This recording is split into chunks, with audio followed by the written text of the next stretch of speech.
Good evening and welcome to Money Matters. My name is Charlie Huntington and I'm the Public Relations Chair for Life Sciences Pennsylvania. Life Sciences Pennsylvania is the voice of advancement for the life science, biotech, pharma, and medical device industries within the state of Pennsylvania. Tonight, we continue our special series with life science leaders in the greater Philadelphia area. I want to remind our viewers that financial issues relating to life science, healthcare, or technology matters or companies may be discussed on tonight's show. These discussions are not and should be not viewed as financial advice. Moreover, since this program is pre-recorded and shown at a later date, please keep in mind that the information may no longer be current or may be dated. You should always check with your financial advisor before entering into any financial transaction. It's my pleasure tonight to welcome Kimon Hatza from MillCrest Law in Radnor.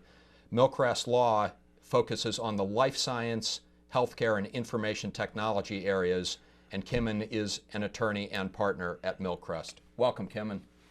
Hi, Charlie. Happy to be here tonight.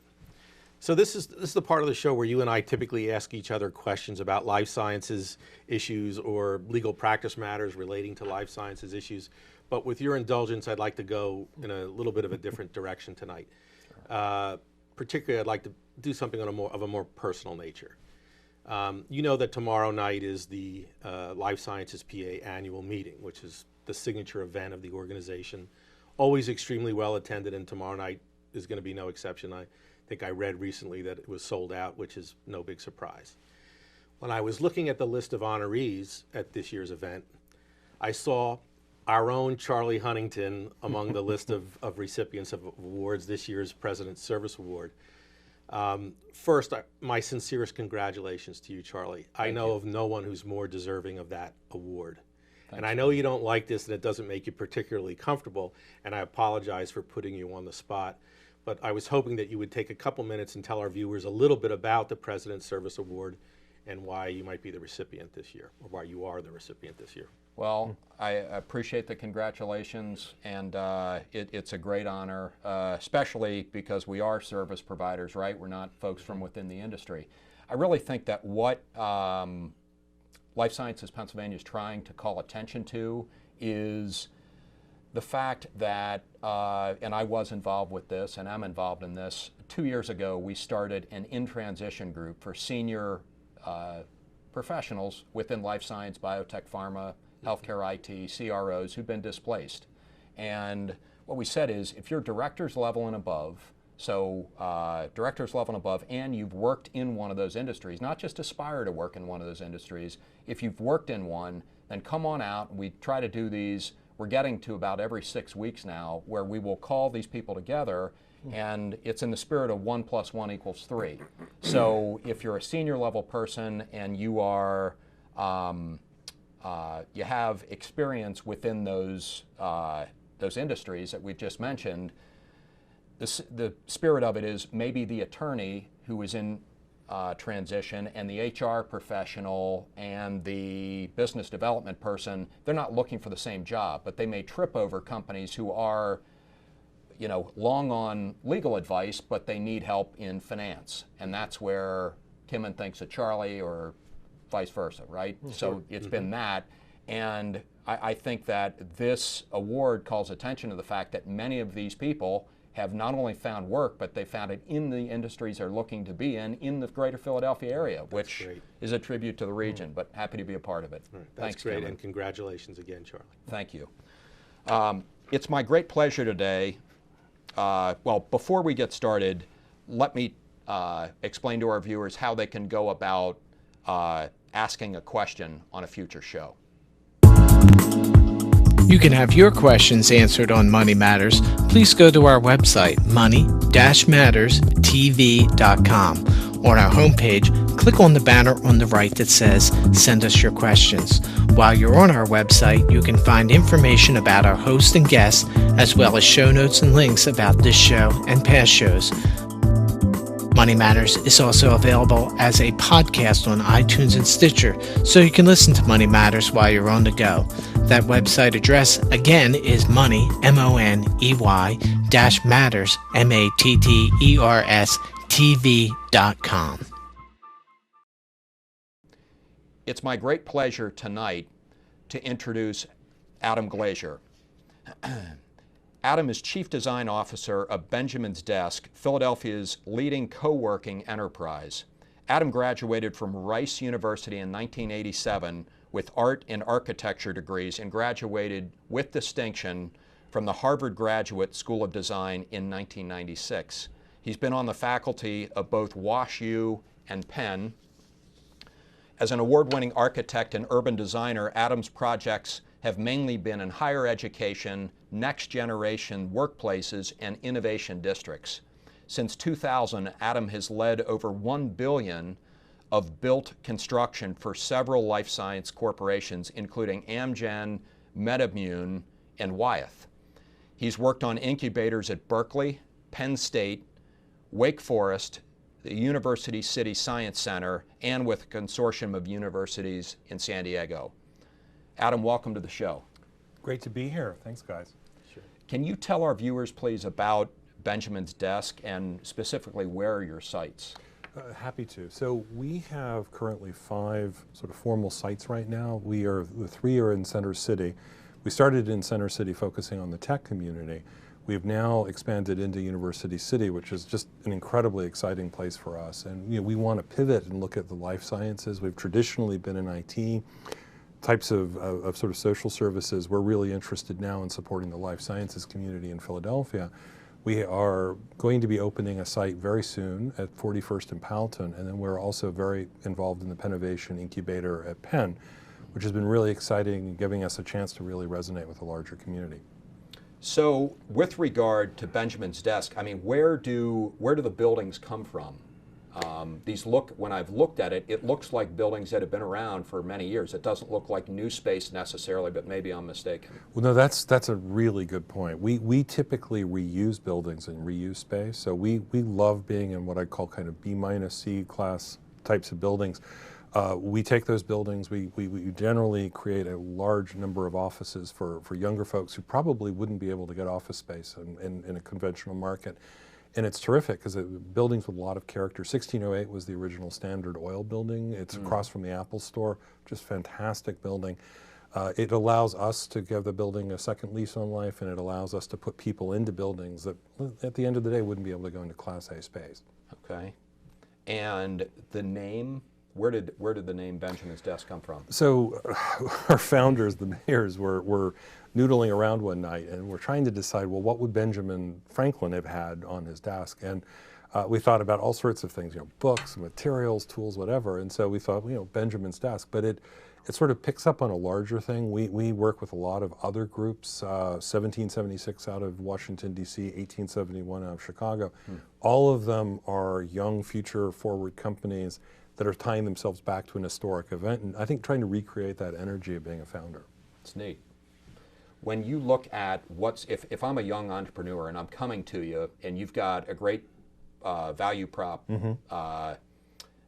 what services will you provide somebody like that? What will they be left on their, are they going to go across the street to the Apple store if something goes wrong from a technology standpoint? Is this a service you're providing, or what's included and what's not typically? And I know you may have things structured differently in different places, but essentially everything's included. That's what's really neat about this kind of space. You pay a single price, you have access to the space, all the amenities. We handle our own IT, we handle a lot of business and growth services.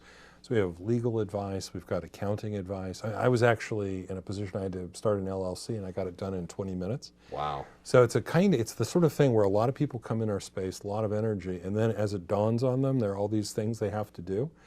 They can actually do that from within the community. We also, you were asking earlier, we provide a lot of business growth services, anything from being able to give people clerical support. But I think the biggest thing, because at the end of the day, everybody serves coffee, everybody has neat space. We really create communities of people that people want to be a part of. We bring a lot of entrepreneurs, a lot of VC capital folks. We're really connectors. So a huge part of what we do is we give people access to meeting other people. They may just want to work and be around people doing interesting things, But I cannot tell you how many times, myself included, people in the space start a business with somebody else in the space simply by getting to know them, understanding their values, and saying, we should do that. And I mean, if you guys were in our space, we would probably figure out some kind of a business by the end of the year. Just to stay on that point for a second, you said that when Charlie asked about the different services that you provide, you said you had legal and accounting services. That's something you provide your tenants, or is it because there are other people in the space who might be accountants or lawyers? Well, we available partner to them? specifically with different entities and groups, and we do that specifically for strategic partnerships. And one of the things that makes our space tick is that we're living through a time right now where large corporations want to meet smaller enterprises. It used to be come work for us, and now it's come work with us. So a large part of this is how you connect different folks. So we don't have an accounting staff, but we find a terrific accounting group and say, let's partner, and that's a beautiful thing. So how many of these folks started out in their garage, and now they are saying, you know what, I'm not meeting too many people in my garage, and we're not able to collaborate, I can't bounce ideas off them. How many start that way versus two guys or two gals and a napkin from a local diner, and they're going to skip the whole garage? Well, it's an interesting mix. There's a lot of people who come to our space who are exactly that way. They were working at Starbucks, they were working from home. They find a community, they get really excited by being part of that community. We also get a lot of companies. We've had a number of very well-known enterprises that have come in and basically said, look, we want to get into the Philly market. We're not sure about it yet. We want to kind of find our way. We want to make sure we're sort of beta testing it. So they'll come into our space, they'll use that space, and then when they graduate, they'll go to someplace else. But a number of companies have used our space that way, and it's a terrific service. It also allows our younger members and individuals to get a kind of a taste of what larger enterprises are doing. How did you make the break from what you were doing as an architect to Benjamin's desk, and when did you? Which year did you do that? It's interesting how you phrase that. I did it in 2013 and 14. Really, I was working as a partner in a very well-established terrific company out of Baltimore, Washington. I was commuting to Washington, and I do a lot of work in the innovation space. We do a lot of public speaking, and I'm a serial PowerPoint maker, so I would make these presentations, and I always want to, sort of beta test them, or at least have people, what do you think? So I wanted to have an experience in co-working in Philadelphia, because a lot of my clients, major universities and corporations, were interested in it. So that's how I found Benjamin's desk in the first place. And to the point a little bit earlier, as we began talking, they basically said, this is really exciting. Can I see one of your PowerPoints? They all looked at it and they said, do you want to start a business? Wow. So I'm very committed to how cities use space to create all these really amazing outcomes they're after, and that was exactly how that worked out. So it was really fun. I mean, I have my own consultancy, I do a lot of design work, but it really was a chance meeting that led into a really remarkable experience. Excellent. When we first met for breakfast, you had mentioned an experience that you had at Stanford. That was along the lines of what we've been discussing. I was wondering if you would take the time and share that story with our viewers. Well, absolutely. I have, until recently, been a co-chair of a ULI council that I founded on university development and innovation, and we have events around the country, and so one of ours was in the Bay Area. Stanford was a member of our group, and I asked them if we could go to Stanford Start X, and I had been there the year before. They had taken over this just gorgeous building. And it was amazing because that company pulled out, the building was there, atriums, loaner bicycles, 200-year-old Venetian coffee makers, idea paint. And as the architect, I was thinking, well, this is great. There's a clear relationship between the quality of the environment and what's going on. And Stanford Start X is a spectacularly successful incubator. So when they said, let's host you, I'm like, all in. So we're taking our vans around, and we pull into the parking lot of this just absolutely miserable mid-century building, which happened to be much closer to the campus. And they said, we're here, and I'm like, well, we're where? Well, it turned out Stanford Start X moved, and to your point, I think one of you was asking about B and C class properties. The beauty of the building did not trump the incredible proximity to the campus that the new building provided. And so I instantly realized, look, this is partly about design, but a lot of it is both about community and access. And if talent is in a certain place, you want to be next to that talent. I mean, you can have a state-of-the-art gym, but if Michael Jordan's playing at the corner, you're going to go to the corner. So what really struck me was that they were basically moving their community around, and it wasn't so place specific, it was very community specific. And I think that's something that's really important for Philadelphia. We need more of those sorts of places. They don't have to be beautiful, they don't have to be incredible, but they have to have that rich experience of connecting folks. Is it socially acceptable in Philadelphia if I'm looking for funding to go into Class A space? Or is my funding source going to look at that and say, you know what, if this person's wasting my money in Class A space, why would I give them? I think it depends on the nature of it, but you know, the types of tenants that we have are people that are moving quickly, they've grown fairly quickly, they can't look at that long-term time frame. I think the bigger impediment to Class A space is they want credit tenants. I mean, you've got terrific developers here, they're financing the buildings, and there's certain tenants who are kind of a slam dunk. They get that 10 and 15 year track record, they establish the building. What we're trying to do is provide space to people who, let's face it, don't have a 10 or 15 year track record. And whether they're investors want or not, I mean, any innovator you meet, any entrepreneur you meet, they're putting their money in their business. I mean, you know, it's not that they're trying to be cheap. They're putting their money in their business. This is their year or two to make it happen, and they're trying to find that out.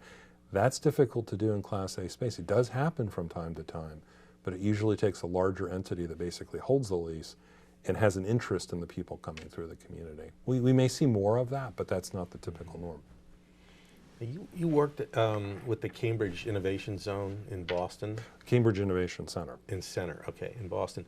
Can you sort of compare and contrast that to what it is you're doing at the moment? Well, absolutely. So the Cambridge Innovation Center was founded a few years back at MIT. I mean, they really were groundbreakers in the co-working space. And they had an old building. I think it was an old defense contractor, not a particularly nice building, and nobody particularly wanted it. And MIT said, well, you know, why don't we give you half a floor? Let's see what you do. And now they're up to 8 floors. And so there are a lot of really interesting dynamics, but you know, MIT, I think Matimco was the entity that ultimately said, this is in our strategic interest as an institution. So you see that. So what's nice about the CIC, they're a terrific organization, is they're very much grounded in Cambridge. I brought them to meet people in Philadelphia, which got the relationship going. And then, of course, there's also work they've been doing in St. Louis with my older firm. And it was interesting watching them work. But I think what we provide is similar kinds of space, but more importantly, I think a really good local handle on the ecosystem. And there's room for everybody. I mean, I think sometimes people think this is who's going to win. This is not who. It's like coffee. It's not about one company is going to win. There are multiple companies that meet very different needs. So we really look at the local community. They're more of a national player, and it's a nice mix of folks to have in the space. One of the questions that we ask most of our guests, particularly those that are, in early stage businesses of varying types, is because it's on their minds, is funding. Particularly for life sciences companies, it's sort of their lifeblood, and they usually have a long, period of time to take it from an idea to an actual product. And there's a lot of pitfalls along the way. You're in a different kind of industry that's servicing, among others, people like that. What are you folks doing for funding now, and what do you foresee down the road in terms of of how you fund your business? Well, it's interesting you ask that, because I think the co-working space is now about 4 to 5 years old, depending on how you count. And I think you're seeing a kind of a maturation in the market, but also differences in how we fund. So we've largely bootstrapped to this point. So we've grown our sites incrementally. You know, we've done it through a number of different ways. Some of our peers have raised, in some cases, spectacular amounts of money. But like all VC funding, there's a catch, and that is that fairly soon someone's like, okay, I gave you a lot of money, I need to see a whole lot more money. I think we want to grow in a more patient way because we really want to have a sustainable model. Now, having said that, you touch on something really interesting, and that is that traditionally we'll take a lease at risk, and then we ultimately provide the space back to the folks who are part of our membership. We're looking more and more at what I'll call licensing models, where we'll work with an entity, say a university that says, I love your functionality. I'm not, in fact, going to give you the building, and I don't really need you to lease it. What I need is your brain power and your skills. I can cover the space. And so I think you're going to see a lot more of that. I think you're also going to see a lot of entities that own enormous blocks of real estate pivot a little bit and say, you know, I'm not doing a lot with that B minus, C plus material. Rather than try to find a way to repurpose it, this kind of space is great. And it also allows me to concentrate on my core business, which is growing my portfolio with newer buildings. What does the industry look, sorry, Kimon. No, go ahead. What does the industry look like right now for how long, if I'm a new entrepreneur in tech or life sciences, how long should I expect to have to sign a lease for?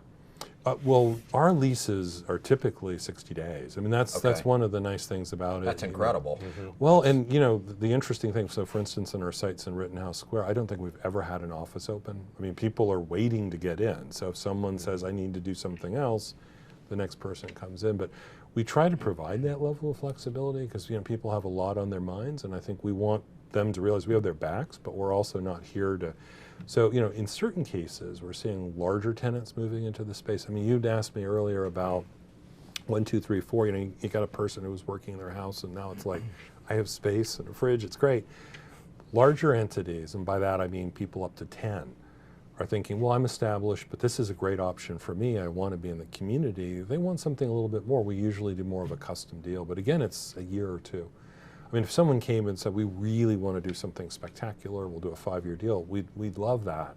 But our passion is how do we get these folks who otherwise don't get space? Because at the end of the day, most of the people in our spaces aren't in space. We're not taking them from someplace else, we're actually getting them into space in the first place. We've had Jane Hollingsworth on our show before, and I heard her speak at a panel discussion yesterday, and she was talking about companies that she's come across where you'll get scientific founders who are approached with the prospect of 10 years leases, 10-year commercial leases, and you talk about the tail wagging the dog, you've just become a real estate company in my mind. Right. So good for you guys. How do you see the future from your perspective of life sciences and technology innovation? Well, you know, it's interesting. In the introduction, I had done a lot of work with, you know, Amgen, MedImmune companies.